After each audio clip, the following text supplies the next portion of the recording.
Formas de aprendizagem.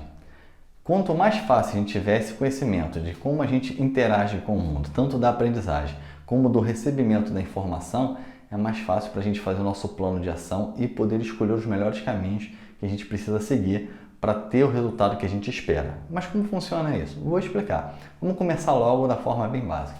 A primeira forma de aprendizagem que todo ser humano tem em contato com o exterior é por imitação. Um bebê, quando nasce, ele tenta imitar os gestos da mãe, as falas da mãe, ele não sabe, ele não tem experiência anterior que lhe passe alguma segurança para tentar entender o que está acontecendo. Ele simplesmente reage e imita o que a mãe está falando, o que o pai está falando, o que o irmãozinho está falando. E se a gente acha que isso só acontece na fase da pequena infância, não, é na infância inteira, na nossa adolescência e na fase adulta. Nós imitamos o tempo todo o meio à nossa volta, principalmente as figuras de importância para a gente. Quando a gente é criança, a menininha às vezes tende a sair com a mesma roupa da mãe. O menino gostar das mesmas coisas que o pai. Por quê? Porque ele tenta imitar as referências dele. Às vezes ele imita, por exemplo, a mamãe cozinhando, ele vai lá querer cozinhar junto com a mamãe. Às vezes ele imita o pai jogando bola, que ele faz o mesmo esporte que o pai. Fala os mesmos trejeitos. Às vezes é com a babá. Quando você percebe, ela está falando a mesma coisa que a babá fala. Isso por quê? Porque a primeira e mais eficiente forma que a gente tem de aprendizagem natural é a imitação. Isso não só no nosso meio, ser humano, mas como em todo o meio animal. Tudo por imitação é um modelo mais simples. E por que eu falo isso? Porque a gente tem uma forma bem simples de trabalhar também por imitação. Isso 500 milhões de coachings por aí falam, mas é um processo fácil e simples que ele funciona em todas as áreas, que é a modelagem. Modelagem nada mais é do que pegar o que é bom, o que funciona em alguma referência sua, em alguma área, alguém que fez um plano parecido com o seu, olhar e falar, poxa, eu vou fazer o processo parecido ou igual, o mais próximo possível. Anthony Robbins, eu vou falar muito nesse vídeo sobre Anthony Robbins, e ele tem uma frase que eu acho maravilhosa, que é o sucesso deixa rastro. Então, o sucesso, ele deixa modelos, vai deixando as pistas para a gente poder seguir. Outro aspecto para a gente trabalhar nesse vídeo é como a gente internaliza uma informação, como a gente reage com o exterior para a gente poder aprender alguma coisa ou viver uma experiência. Nós usamos, como todo mundo sabe, os 5 sentidos. Então, a gente reage através da visão, da audição, do tato, do olfato, do paladar. A gente já tem até, na nova biologia, nós temos até o órgão sensorial, e isso é importante para a gente ter. De forma na educação, é mais fácil a gente entender que a gente internaliza a informação de 3 formas básicas, que é a visual, a auditiva e a sensorial, que tem o nome de sinestésica. Ou seja, vamos lá, a visual é como eu aprendo vendo as coisas acontecerem, lendo um livro. A auditiva é como eu aprendo melhor ouvindo as palavras, ouvindo as coisas, os sons do ambiente, ouvindo o que as pessoas estão dizendo. E a sensorial é experimentando, não só sentindo de estar no corpo, como fosse uma sensação. Não, é experimentando, por exemplo, uma aula de laboratório, uma prática. Por que isso é importante? Cada um de nós consegue uma habilidade maior de interagir no mundo com uma dessas 3 formas. Não que a gente só faça uma, mas a gente consegue ter uma interação maior através de uma delas. Tem gente que é mais sensorial, que gosta mais da coisa prática. Tem gente que é mais visual, que gosta de observar, de analisar, de ver o que está acontecendo e botar em prática. Tem gente que é mais auditiva, que gosta de ouvir o que está...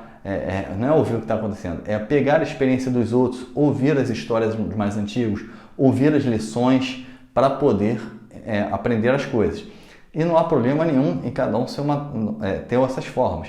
Às vezes você tem uma ou 2 mais acentuadas que a outra. Digamos, se você for aprender pela experiência, dependendo de você, você aprende 80% que você deveria. Se for pela visão, 60%. E se for pela audição, 40%. Então, tudo que você viu e você interagiu, se foi sensorial, você aprendeu de uma forma mais fácil. Não que nas outras você não tenha aprendido.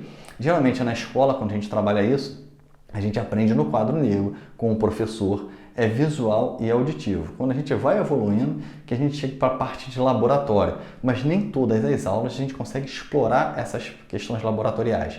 Alguns professores se desdobram tentando fazer, por quê? Porque sabe que tem gente que aprende melhor na prática.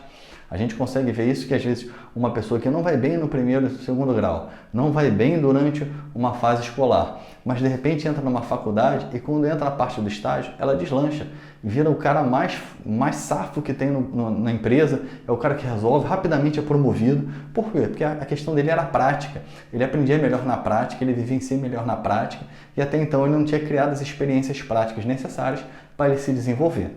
Sabendo disso, como você interage, Roberto, como você age com o mundo. Eu, por exemplo, eu trabalho muito mais através do visual e através da interação, do sensorial, do sinestésico. Gosto da coisa prática e gosto da coisa visual. E trabalho na parte auditiva também. O que eu faço? Muitas vezes no carro eu vou ouvindo um e-book. Mas, poxa, é a parte que você menos se desenvolve.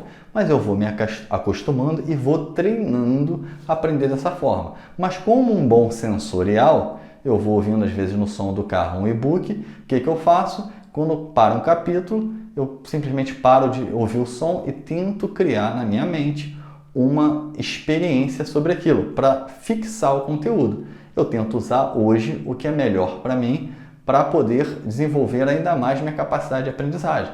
Então, se cada um tiver isso, tiver essa idealização de como recebe o conhecimento e conseguir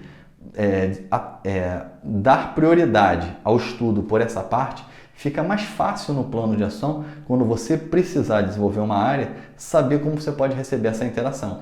E como a gente consegue fazer isso na prática? Na prática é simples. Se você costuma até mesmo falar, olha, preste atenção, veja bem, olha isso aqui.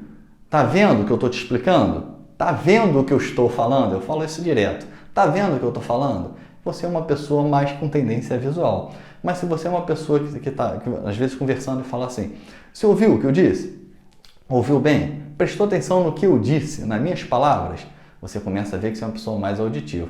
E quando você está assim, eu gosto de interagir, eu gosto de ir para o mundo, então não vou estudar isso não. Na prática, vamos para a prática, vamos saber como funciona. Geralmente você é uma pessoa mais sinestésica. Então, como você reage, às vezes com os pequenos conhecimentos, com os seus familiares, nas pequenas informações, é como você recebe esse conhecimento e internaliza mais fácil. Então, quando tiver uma oportunidade de trabalhar uma necessidade de estudo, uma necessidade de interação, uma necessidade de apresentação, você consegue fazer isso de forma mais fácil no ambiente que você está mais acostumado, no ambiente que você domina. Fazendo isso, a chance de sucesso é muito maior. A gente vai ficar por aqui nesse vídeo para poder entender um pouquinho e vamos botar em prática. Vamos descobrir como a gente é, tá bom? Um abraço!